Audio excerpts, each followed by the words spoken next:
We have Brother Geoff Lynch here with us this morning to exhort us to the topic of whatsoever a man sows, that shall he reap. And he's chosen 2 Samuel 9 to introduce those comments to us. So we now ask Brother Dave to lead us in 2 Samuel chapter 9. We now invite our Brother Geoff Lynch to exhort us to the theme, whatsoever a man sows, that shall he reap. Thanks, Brother Geoff. So nice to be with you all again, brothers and sisters. Thank you for that lovely hymn. It was so beautiful to have everyone singing in their parts there. It's a wonderful hope we all share. And of course, we bring greetings from South Lakes. We're meeting as we speak. So this morning I want to talk about specifically our response to God's loving kindness in our life. It's a little theme in David's life that I found quite inspiring when I came across it. And it's really also about God's response to our acts of loving kindness. And hopefully we can look at some specific incidents in David's life, and that will bring us to Mahanaim. And hopefully we can build an exhortation from those thoughts. So, we're not going to start in 2 Samuel 9, we want to go back a little bit before that. We'll come back to chapter 9 soon. Let's go back to 1 Samuel chapter 20 and pick up this little theme of loving kindness, or it's the Hebrew word chesed, or chesed as the Jews say it. I'm sure you've heard of that word before. It's a very beautiful word that's used in the Bible. Anyway, we're back in 1 Samuel chapter 20. This is a time in David's life when he's in quite a lot of distress. His relationship with Saul, I should say, is unravelling. And he's not sure how to deal with this issue. And every day it's getting worse and worse, to the point where he has to flee because he fears for his life. But he reaches out to his long-time friend Jonathan and gains a lot of strength and encouragement from this. We'll pick it up there in verse 8. David, speaking to Jonathan here, he says, "Therefore, thou shalt deal kindly," and there's our word, chesed, "with thy servant. For thou hast brought thy servant into a covenant of the Lord with thee. Notwithstanding, if there be iniquity in me, iniquity, slay me thyself, for why shouldest thou bring me to thy father?" It's interesting to just see how David perceives this idea of showing loving kindness. He links it with the covenant of the Lord. Did you notice that in that verse? That his relationship with God, the covenant he's made with God, is the basis of them dealing with chesed to each other. This is a fruit of the Spirit. We come over to verse 14 and 15 and we see Jonathan responding to David here to reassure him and to give him some comfort. Verse 14, Jonathan now speaking, he says, "And thou shalt not only while yet I live show me kindness, the kindness of the Lord, that I die not, but also thou shalt not cut off thy kindness from my house forever." So Jonathan also sees it that way as well. Did you notice that? He says it's the kindness of the Lord. And David was going to spontaneously show that because of their relationship with God. That's really foundational in our understanding of this virtue that we can exercise in our life. And we'll pick up this idea that Jonathan charges David to show kindness to his house forever. and that was our reading this morning, which we'll come to in a minute, where David picks up his obligation and responsibility to Jonathan from this event. But thou shalt not cut off thy kindness from my house forever, no, not when the Lord hath cut off the enemies of David, every one from the face of the earth. So Jonathan made a covenant with the house of David, saying, let the Lord even require it at the hand of David's enemies. So, a beautiful insight into how both of these men perceived the importance of loving kindness in their life. And it's based on their relationship with God. Both of them connect that idea. And it's important we see this ourselves when we are doing kindness. It's not just our virtue, it's really our response to God's covenant that we share. So just skipping forward to 2 Samuel chapter 4 now. Chapter 2, I should say. 2 Samuel 2. Both Saul and Jonathan have now passed away. And David is ascending in his power and his strength as the king of Judah and Israel eventually. This transition period went on for some 7 years, when David was king over Judah, but not over the other 10 tribes. That's a long time, isn't it? 7 years. No doubt fraught with a lot of trepidation and stress, as David's sort of wondering how this is all going to go. But we have the incident of the men of Jabesh-Gilead taking the bodies of Saul and his sons and giving them an honourable burial. And that's recorded for us in verse 4. Verse 4 of chapter 2. The men of Judah came, and there they anointed David king over the house of Judah. And they told David, saying that the men of Jabesh-Gilead were they that buried Saul. This is an important watershed point in the life of David. And it really allows his virtue to shine through, because history loudly testifies to what a rival king would do in this situation. Anyone who showed, affinity or support to a rival tribe or house would have to be dealt with. There's numerous examples of that in history. Just think of the political leaders today. How do you think President Putin would react if he heard people in Russia had shown kindness to one of his political opponents? Would he have reacted this way? Think of some of the other autocratic leaders of our world today. Would they follow this path? Well, the men of Jabesh-Gilead had shown favour to the house of Saul. And there was a history, a connection between the men of Jabesh-Gilead. It goes right back into the Judges when their daughters and the tribe of Benjamin were connected as a result of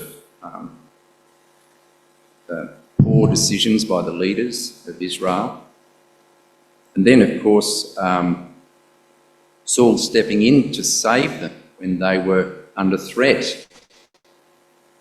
And he delivered them. So there was an indebtedness there from the men of Jabesh-Gilead. And David sent messengers unto the men of Jabesh-Gilead and said unto them, Blessed be ye of Yahweh, that you have shown this kindness unto your Lord. There it is, there's the word chesed. This kindness unto your Lord, even unto Saul, and have buried him. I've actually coloured these words in so they stand out. Into that sort of thing, I'd recommend you doing that. Verse 6, and now the Lord show kindness and truth unto you. See, David understood this principle of sowing to the virtue of Chesed, and the Lord would allow you to reap the benefit as well. Now the Lord show kindness and truth unto you, and I also will requite you this kindness because you have done this thing. Therefore now let your hands be strengthened, and be ye valiant, for your master Saul is dead, and also the house of Judah have anointed me king over them. So he encourages them for their virtue and asks for them to join him in this new chapter in the history of Israel that was unfolding with him as king. And the answer was silence. Nothing. Just that awkward silence as to how did they receive that message? What are they thinking? And you know, sometimes acts of kindness in our life go that way. They're perhaps not even noticed, and there's silence. Sometimes they're interpreted with the wrong motive. Perhaps that was the case. Was David trying to trick the men of Jabesh Gilead? Is that what they thought? I think we should never allow that and misunderstand that in the eyes of God, our acts of kindness don't go unnoticed. And God will allow us to reap what we sow. So we come over to chapter 9 and the story of Mephibosheth, which David read for us this morning. So by this stage, the kingdom is established and David is king over all the tribes. But that doesn't stop David. He's at the top of the pack now. He's climbed the ladder and he's now there. He's not down the bottom where he's got to try and win favour with other people. This is how some people think, isn't it? It's easy to show kindness when you need to win favour, but once you get there, then you forget about it. Well, not so with David. This is a beautiful insight into the character of the man. Look at this, verse 1. And David said, is there yet any that is left of the house of Saul that I may show him Chesed for Jonathan's sake? The root of this request go way back into the history of David's life and his relationship with that man, that close friend of his, Jonathan. Now that he's in a position of power, absolute power we could possibly say, he was determined to ensure that the kindness that Jonathan had shown him was repaid. Isn't that beautiful? What an insight into the virtue of this man. This is the sort of man that's after God's own heart. We do a lot of good to think about this and to just reflect how we're going on our journey. Well, again, David's actions could be misinterpreted, just like possibly happened with the men of Jabesh Gilead. What was really his agenda here? Was it to show kindness? Or was it to weed out the last little vestige of Saul's house so that there would be absolutely no threat to his power? I think we've got the benefit of hindsight and we can see, of course, David wouldn't have done that. But in the tension of the moment, what really is going on? Well, we come to this request, and Ziba is pulled up, and the king says, verse 3, is there not yet any of the house of Saul that I may show the kindness of God unto him? Ziba said unto the king, Jonathan hath yet a son, which is lame on his feet. The king said unto him, where is he? Ziba said unto the king, behold, he is in the house of Machir, son of Ammiel, in Lo-debar. Then the king sent and fetched him out of the house of Machir, the son of Ammiel from Lodebar, right up there in the land of Gilead, right in the fringe of the empire. I wonder why he was up there. He obviously wanted to stay out of the limelight and get as far away from David as possible, because it sort of could develop into quicksand if you started to venture too close to the capital. And what was David really on about here? All of a sudden there's a knock on the door, and here's the servants of David requesting that Mephibosheth goes straight away down to see the king. How do you think everyone would have felt when they heard that request in the house of Machir, the son of Ammiel from Lodebar? As I said, history testifies loudly to what despots do to any hint of sympathy or opposition to an alternate house or family. What was going to happen here?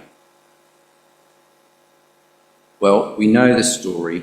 I won't go into too much detail, but verse 7, and David said unto him, Fear not. David understood how Mephibosheth must have felt when he arrived at the king's house. Fear not, for I will surely show thee kindness. There it is, Chesed, for Jonathan thy father's sake, and will restore thee all the land of Saul for thy father, and thou shalt eat bread at my table continually. It really is a beautiful theme, isn't it? This quality of David that just keeps shining and coming to the surface again and again. This is the virtue of the man that God loved, a man after God's own heart.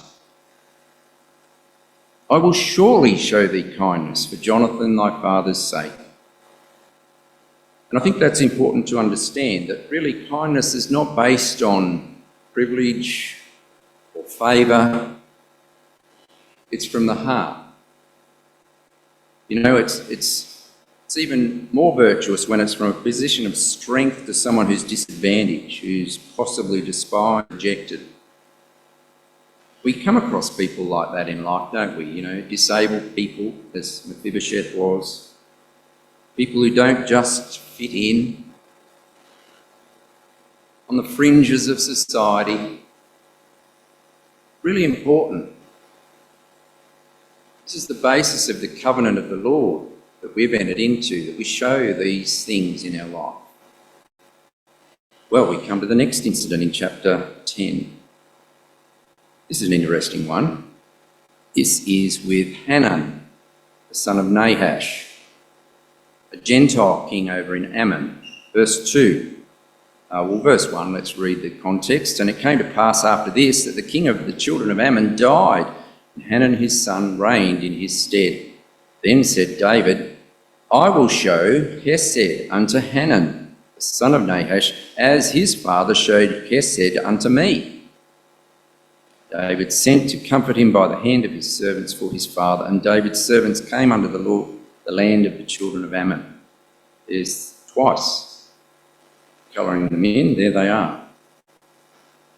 Again, it just seems so out of the blue that David would do this, and the princes of Hanan were not too sure what was going on here, and they gave poor advice, as we know, to Hanan. Hanan misinterpreted what David was really doing. And as a result, they shamefully treated the servants of David, and I'm relying a bit here on your knowledge of the stories. We're not going to go into the detail, and as a result, it erupted in war to the destruction of the kingdom, eventually, of Ammon. But be that as it may, it's important to be like David and show kindness.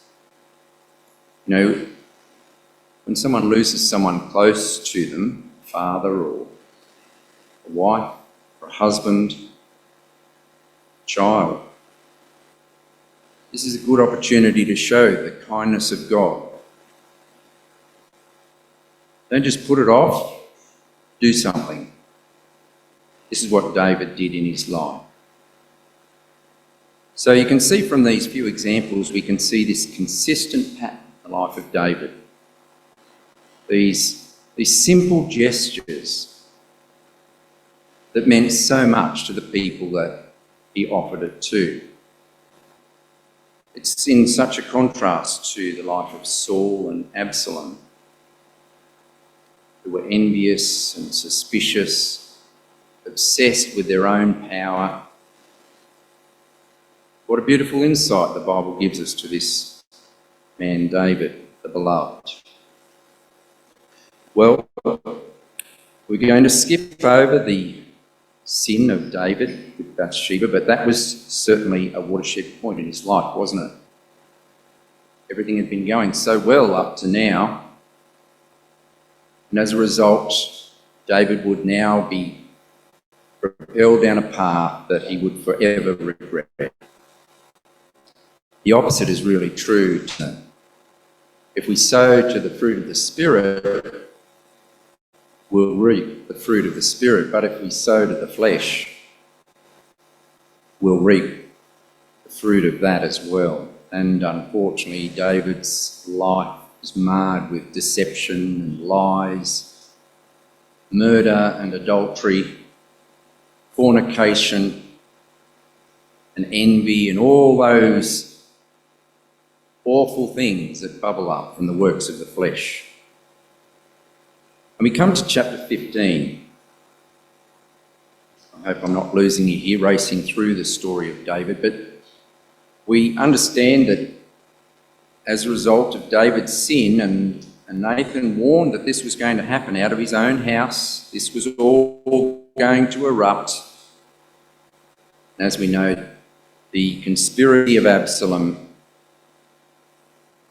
became a dreadful blight on the otherwise beautiful reign of King David.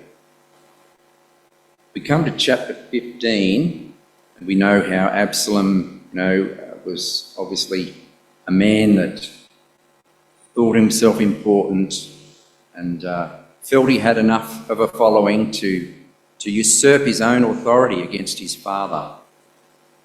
And we come to verse 12 of chapter 15.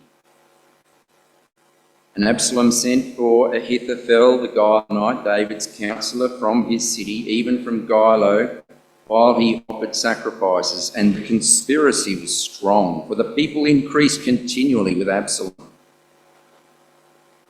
This is dreadful.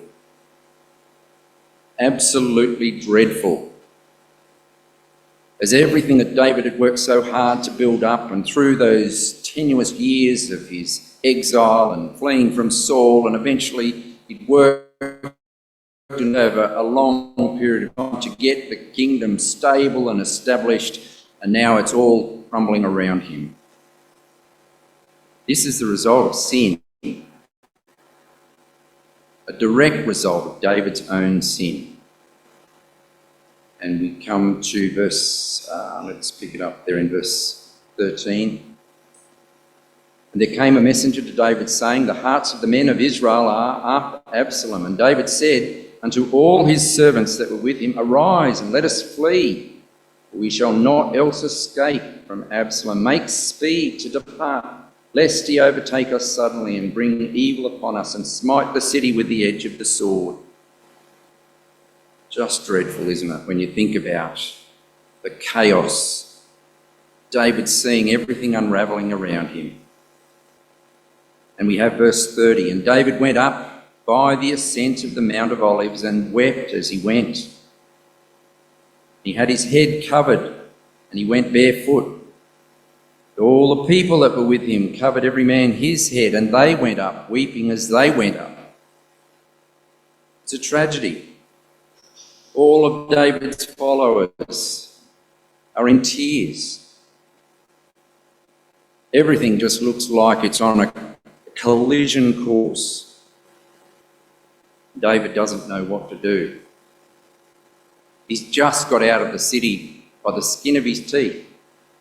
And he's walking up there with, hasn't even got adequate supplies. They haven't had to prepare. They just at the spur of the moment, they had to grab what they could take and get out the door and run. And he's got all these people behind him. What's he going to do? No doubt he's feeling ashamed, feeling the burden of responsibility of what's happening, knowing directly that this is a result of his folly.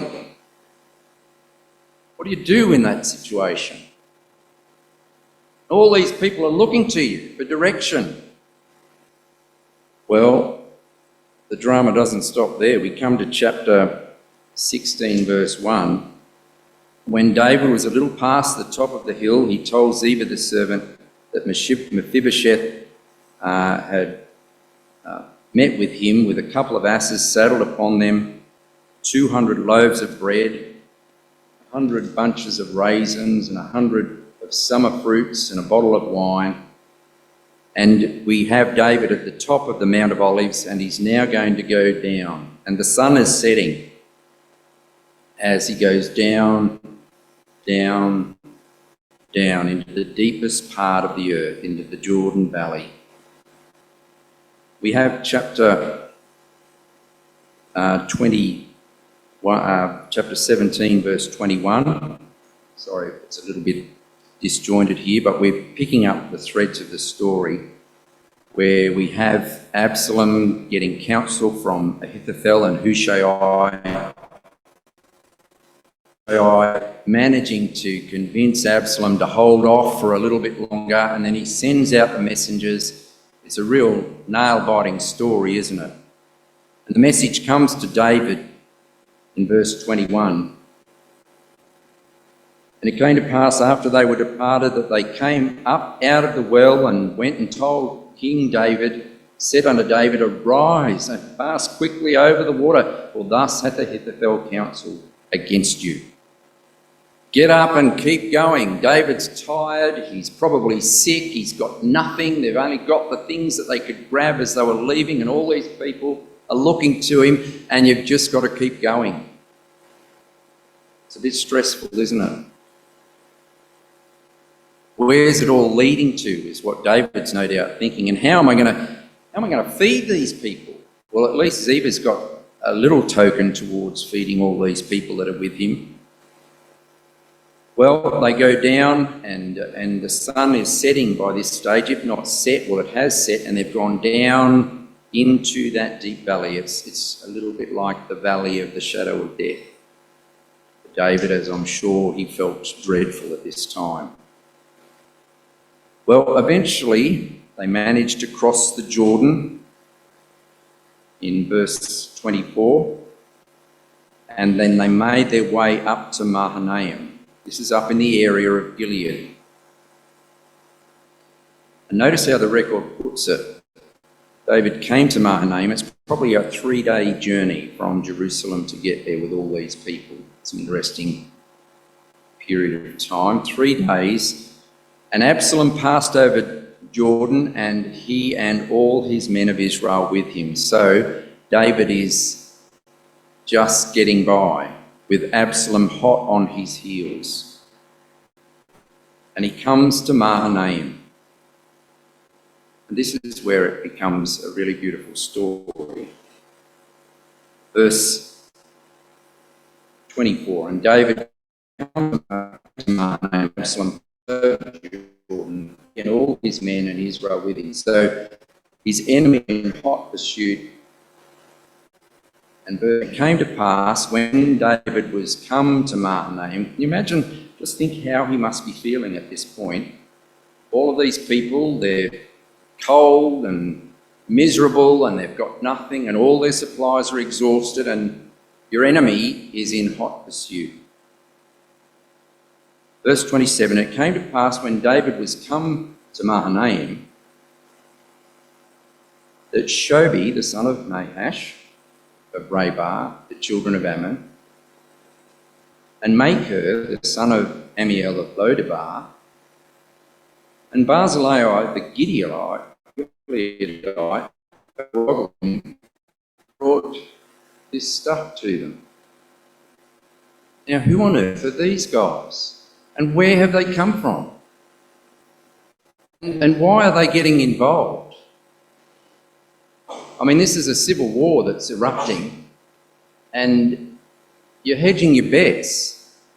Do you support the king that's on the run, or do you support the usurper who's rising now? Because if you make a wrong decision, you'll pay for it. So these men put their life on the line to step up and help David on this occasion. Who are they? Well, Shobi, he's the son of Nahash. Isn't that interesting? So he's the brother of what's his name? The king that shamefully treated David's servants. Hanan it was. So think of this. When David's servants arrived and showed this act of kindness, and Hanan rejected that, and all the trouble that erupted from that, there was someone in that household that noticed what was going on. And it was Shobi, his brother. And he's prepared to step up when David's in trouble. He was clearly touched by the act of kindness that David had shown to his brother, even though his brother, Hanan, didn't appreciate it. And what about Machir? Well, he comes from Lodebar. That's where Mephibosheth was. He's the one that gave refuge to Mephibosheth when David's servants knocked on the door and asked him to come. Do you think he would have heard what happened to Mephibosheth?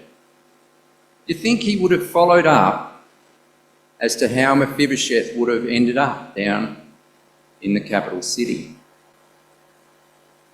I'm sure he would have. He would have felt the enormous relief and how touched he was when he heard that Mephibosheth has been given back all his lands and he's eating continually at the king's table. Machir was very touched by that incident. And what about Barzillai? Well, he's a wise and respected elder. He's some 80 years old, very wealthy and influential man in the region. He lived just up the wadi from Jabesh Gilead. I think he would have heard about the gesture of David to the men of Jabesh Gilead. Isn't this beautiful? David innocently was sowing loving kindness in his life to these people just spontaneously, and now when he's in dire straits and needs support, these people step up. Despite the consequences and the threat to their own lives, they step up. How beautiful is that? And look what they did. This is just amazing. Look at how the record just rolls over this and over it. You can't help but be moved. This is like the Good Samaritan parable, where it lists off all the good things that were done. Verse 28, they brought beds and basins and earthen vessels and wheat and barley and flour and parched corn, beans and lentils and parched pulse and honey and butter and sheep and cheese of kine, for David and for the people that were with him to eat. For they said, the people is hungry and weary and thirsty in the wilderness. Isn't that a moving scene? When these people, they've got the nick of time to get it together, only a day or so to get all these supplies together and then get up there, and how did they know what was even going on? And they're there. Right at the time when David is in absolute need. What's he going to do? He turns up to Mahanaim and he's got all these people who are hungry and cold and tired. It's as if God was setting a table for David in the presence of his enemies, as Absalom is making his way up the Jordan Valley to take him out. And did you notice that none of these men, Shobi, Maker, and Barzillai, none of them had personally experienced David's kindness. David didn't do anything to them. But they saw what had happened. They quietly observed. They saw the habit of David's life, sowing acts of kindness. In fact, David was totally oblivious to these men and the fact that they were even watching. And now, despite David being in disgrace, why did they really need to get involved? Surely let's just stay on the sidelines and watch what happens. But no, they stepped up and they responded to the need. This is not a Shakespearean invention. This is history of the man David and his life. And clearly God is at work here. David had been sowing year after year these acts of kindness to all these people, these down and outers, and God was noticing what was going on. Isn't that a moving story? It is just so beautiful. He was sowing to the Spirit. This is what sorts out the sheep from the goats. So much so that the sheep don't even realise they're doing acts of kindness. When, Lord, did we do these things, they ask. This is the spirit of the man. Well, we know the rest of the story, and I'm not going to go into the detail of it, but Absalom came to his fate, and the king was escorted back towards Jerusalem down the River Jordan. And I'm sure it would have been a very reflective period in David's life as he's walking by the still waters of the Jordan and listening to the gurgling of the stream. How bizarre is the story really when all of a sudden everything is turned upside down and everything is in tatters and ruin, and then all of a sudden it's reversed again and now David is being escorted back as king. It's remarkable, and David would have thought about that, and surely he could see the hand of God, that God was his shepherd, that God was looking after him. And that's what brings us to our final quote, that's Psalm 23, because I think David wrote his thoughts down at this point. Now, I know Psalm 23 is a very beloved psalm of many of us, so I'd hate not to suggest your own or overwrite your own opinions and thoughts about this, but I suspect David wrote this psalm in this context. It's really a beautiful psalm, isn't it? But Psalm 23, let's have a look at it. The Lord is my shepherd. He is my shepherd. I know that. I shall not want.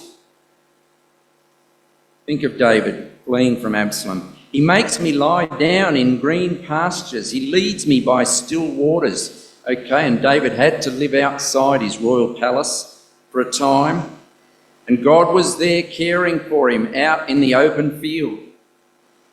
He restores my soul. He leads me in paths of righteousness for his name's sake. And surely this was a journey where David was to learn lessons, a path of righteousness, which was not a bed of roses. It was trial and hardship, but it led to righteousness. Yea, though I walk through the valley of the shadow of death, and David no doubt felt that as he's fleeing and going down into the Kidron and then over into the Jordan, as the sun was setting on that occasion. I will fear no evil, for thou art with me. Thy rod and thy staff, they comfort me. Verse 5, thou preparest a table before me in the presence of mine enemies. Wasn't that exactly what God had done with those men as they unbelievably brought all that trove of materials and goods for David and his followers? Thou anointest my head with oil, and my cup runneth over. And as the people of Israel brought David back, and there was this sort of re-establishment of David as king again after the brief interruption of Absalom. And look at this. Here it is, verse 6. Surely goodness and chesed shall follow me all the days of my life, and I will dwell in the house of the Lord forever. It was because David understood the loving kindness of God, and that was at the centre of his heart. And he believed that because he understood that the covenant he had entered into with God was based on this very principle: truth and mercy, goodness and kindness. Brethren and sisters, let's be encouraged. And as we come now to the emblems, okay, let's remember that all of us have entered into a covenant of Yahweh, a covenant of God. That's what happened at our baptism. It places obligations and responsibilities on all of our shoulders. Obligations and responsibilities to show the kindness of the Lord. That's what David understood.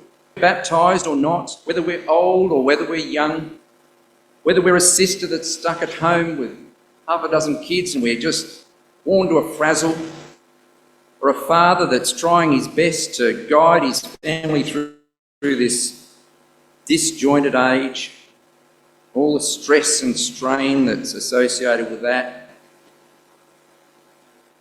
We're old and we're trying to just make sense of this crazy world we live in. Whatever our circumstances, our background, our colour, our age or capacity, sowing to the Spirit will never, ever, ever be barren or unfruitful work. Never. God is watching. This is what distinguished David's life from the barren and unfruitful life of Saul and Absalom. All three men had sinned, and their lives were poles apart because of this one principle of sowing the Spirit. We come to remember a man today who did just that in all its perfection and beauty. It's a truth, brethren and sisters, that will bear fruit even to everlasting life.